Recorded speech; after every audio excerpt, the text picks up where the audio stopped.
जय हिंद साथियों, नमस्कार। गुरुजी ज्ञान क्लासेस फॉर यू में आप सभी का स्वागत है। तो साथियों, आज हम उत्तराखंड से रिलेटेड कुछ एमसीक्यू क्वेश्चन जानते हैं जो कि परीक्षा के लिए बहुत ज़्यादा इंपॉर्टेंट है। तो शुरुआत करते हैं। पहला क्वेश्चन, उत्तराखंड में प्रसिद्ध घंटाकर्ण का मंदिर किस जनपद में स्थित है? तो साथियों, उत्तराखंड में घंटाकर्ण का जो मंदिर है वो किस जनपद में स्थित है? आपको आंसर देना है, तो ऑप्शन नंबर बी राइट हो जाएगा, Tehri Garhwal. Question number second चलते हैं। पाताल रुद्रेश्वर गुफा स्थित है। तो पाताल रुद्रेश्वर है यहाँ पे साथियों, पाताल नहीं है बल्कि पाताल रुद्रेश्वर गुफा कहाँ स्थित है? ऑप्शन आपके सामने है, आपको सटीक ऑप्शन देना है। तो इसका पहला ऑप्शन राइट हो जाएगा चंपावत में। तो चंपावत में ही पाताल रुद्रेश्वर गुफा स्थित है। अगला क्वेश्चन चलते हैं थर्ड पे। उत्तराखंड में मीठी मूलियों का शहर किसे कहा जाता है?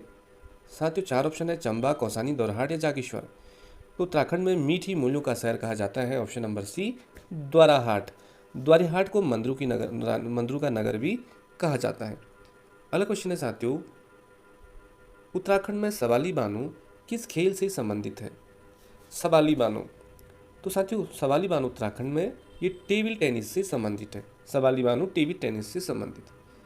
अगला क्वेश्चन देखें, उत्तराखंड में पार्वती ताल किस जनपद में स्थित है? चमोली, टिहरी, पिथौरागढ़, उत्तरकाशी। अभी मोदी जी भी गए थे साथियों हाल ही में पार्वती ताल से, उन्होंने मानसरोवर, कैलाश मानसरोवर भी देखा वहाँ से। तो पार्वती ताल किस जनपद में है? तो पिथौरागढ़ में राइट हो जाएगा, ऑप्शन नंबर सी बिल्कुल राइट है। अगला क्वेश्चन देखें, दरबार साहिब किस जनपद में स्थित है? दरबार साहिब, बागेश्वर, देहरादून, रुद्रप्रयाग या देहरादून। साथियों, दरबार साहिब आपका आंसर राइट हो जाएगा, ऑप्शन नंबर डी देहरादून में। नेक्स्ट क्वेश्चन देखें, चित्रकार मोलाराम का पारिवारिक पेशा क्या था? तो मोलाराम पारिवारिक पेशे से क्या थे? तो साथियों, ये सुनार थे, सुनार। अगला क्वेश्चन है आठवां, निम्नलिखित में से आषाढ़ी कौथिक किस मेले को कहा जाता है? आषाढ़ी का कौथिक, ऑप्शन आपके सामने है साथियों। आषाढ़ी जो कौथिक है ये भगवाल मेला को ही कहा जाता है। बढ़ते अगले क्वेश्चन में। अगला क्वेश्चन है आपके सामने कि उत्तराखंड में रामनवमी किस आभूषण को कहा जाता है? रामनवमी किस आभूषण को कहा जाता है कह रहा साथियों? तो गुलबंद इसका राइट ऑप्शन हो जाएगा, ऑप्शन नंबर डी गुलबंद। नेक्स्ट क्वेश्चन देखें, जोलीकोट से कुमाऊं, जोलीकोट में कुमाऊं गवर्नमेंट गार्डन की स्थापना कब की गई? जोलीकोट ये हल्द्वानी, ये नैनीताल में पड़ता है।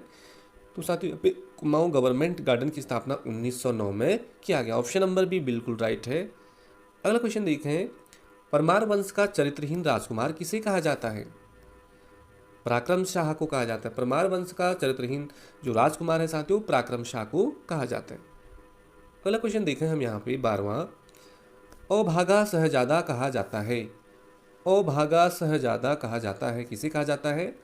तो सुलेमान सिको को, सुलेमान सिको को। अगला क्वेश्चन 13वां, कि पंवार शासन काल में सार्वजनिक सामाजिक व्यवस्था थी, कैसी थी? यहाँ पे आप पढ़ेंगे तो पंवार शासन काल में जो सामाजिक व्यवस्था थी वो पितृसत्तात्मक थी, ऑप्शन नंबर बी राइट हो जाएगा, पितृसत्तात्मक। अगला क्वेश्चन देखें, सामाजिक दृष्टि से तत्कालीन मुख्य नगर कौन सा था? सामाजिक दृष्टि से आपको बताना है, तो श्रीनगर था, श्रीनगर आपका बिल्कुल राइट ऑप्शन है। 15वां क्वेश्चन देखते हैं, ब्राह्मणों एवं राजपूतों के मध्य कौन सी विवाह पद्धति थी? ब्राह्मण और राजपूतों के मध्य कौन सी विवाह पद्धति थी? तो यहाँ पे है ब्रह्म विवाह, ब्रह्म विवाह, ऑप्शन नंबर सी सही है, बी राइट है, ब्रह्म विवाह। अगला साथियों, मानेग, मानेग बुग्याल किस जनपद में स्थित है? मानेग बुग्याल आपको बताना है, क्वेश्चन नया लग रहा है, ऑप्शन नंबर सी राइट हो जाएगा, उत्तरकाशी।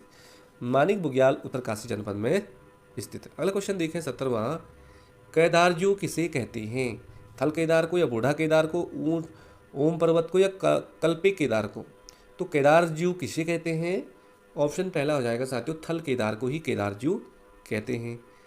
अगला क्वेश्चन है आपके सामने, निम्न में से कौन सा भूकंप सर्वाधिक तीव्रता का था? कपकोट का या धारचूला का या चमोली का या उत्तरकाशी का?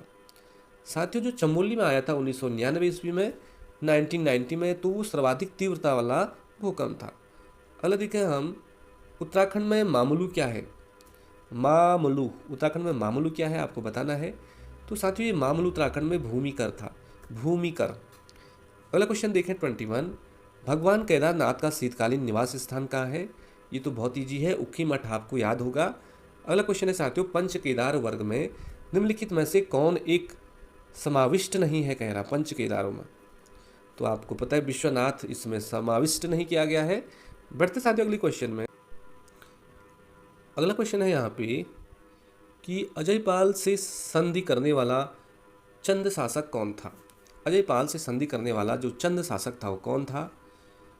तो अजयपाल से संधि करने वाला जो शासक था साथियों वो था कीर्तिचंद्र। कीर्तिचंद्र आपको याद रखना है। अगला क्वेश्चन देखें, अजयपाल द्वारा कौन सी नापतोल पद्धति प्रचलित की गई थी। नापतोल पद्धति प्रचलित की गई थी अजयपाल के द्वारा, तो पाथा। पाथा आपको याद रखना है। अगला है माधो सिंह कंडारी किसका सेनापति था। माधो से मौ से माधो रखना है, मौ से महिपति शाह। महिपति शाह का सेनापति था माधो सिंह भंडारी। अगला क्वेश्चन है साथियों 26वां, किस पवार शासक की मृत्यु रघुनाथ मंदिर में हुई थी। कौन सा पवार शासक था साथियों जिसकी मृत्यु रघुनाथ मंदिर में हुई थी। तो ये था Jaykriti Shah. Option number first right है जयकृति शाह। अगला क्वेश्चन देखें, नंदा राजात में किस चंद राजा ने छतोली भेजी थी। साथियों 12 वर्ष में यह नंदा राजात का आयोजन किया जाता है हमारे गढ़वाल कुमाऊं क्षेत्र में, और इसमें कौन सा ऐसा चंद राजा था जिसने कि नंदा राजात में छतोली भेजी थी। आपको आंसर देना है। तो बाज बहादुर चंद्र ने। बाज बहादुर चंद्र ने। अगला क्वेश्चन है साथियों 28वां, किस पवार शासक के समय श्रीदेव सुमन की मृत्यु हुई थी। श्रीदेव सुमन की मृत्यु कब हुई थी आपको याद होगा 25 जुलाई। किस पवार शासक के समय श्रीदेव सुमन की मृत्यु हुई थी। तो इसका सटीक ऑप्शन है option number B Narendra Shah के समय। नरेंद्र शाह। अगला क्वेश्चन है, किस पवार शासक के दरबार में नवरत्न मौजूद थे। नवरत्न। साथियों कौन सा था उस शासक पवार वंश का। तो Fatehpati Shah. Option number first right हो जाएगा। फतेहपति शाह के दरबार में नवरत्न मौजूद थी। अगला क्वेश्चन देखते हैं, उत्तराखंड की जगवाल फिल्म किस भाषा में बनी थी। तो साथियों जगवाल फिल्म हमारी गढ़वाली भाषा में बनी है। पारिसर गौड़ ने इसे बनाया है। अगला है, किस चंद वंश का प्रथम शासक जो दिल्ली सल्तनत के सुल्तान फिरोज शाह तुगलक के दरबार में भेंट अर्पित करने गया था। तो साथियों पहला इसका आंसर हो जाएगा ज्ञानचंद्र। जिसको ज्ञान होगा वहीं यहाँ से दिल्ली जाकर के सुल्तान फिरोज शाह तुगलक से भेंट करेगा। ज्ञानचंद्र आपको याद रखना है। अगला है, केदारनाथ आपदा की सच्ची कहानी पुस्तक के लेखक कौन है। तो कौन है साथियों, पूर्व मुख्यमंत्री रमेश पोखरियाल निशंक ने ही केदारनाथ आपदा की सच्ची कहानी पुस्तक लिखी है। अगला देखें, पीला पानी नामक स्थान किस जनपद में है। पीला पानी। तो साथियों ये ऑप्शन नंबर डी राइट हो जाएगा नैनीताल। नैनीताल आपको याद रखना है। अगला क्वेश्चन है आपका, जलेश्वर मंदिर कहाँ स्थित है। जलेश्वर। तो साथियों ये है आपका कर्णप्रयाग में स्थित है जलेश्वर मंदिर। नेक्स्ट क्वेश्चन देखते हैं, खतुड़वा त्यौहार संबंधित है किससे संबंधित है। तो साथियों ये पशुओं से रिलेटिव त्यौहार होता है। खतुड़वा त्यौहार पशुओं से संबंधित है। तो ये थे हमारे 35 उत्तराखंड के मिक्स क्वेश्चन आगामी परीक्षा के लिए इंपॉर्टेंट हो सकते हैं। साथियों मिलते हैं किसी अगली वीडियो में, तब तक के लिए बाय बाय, जय हिंद, नमस्कार।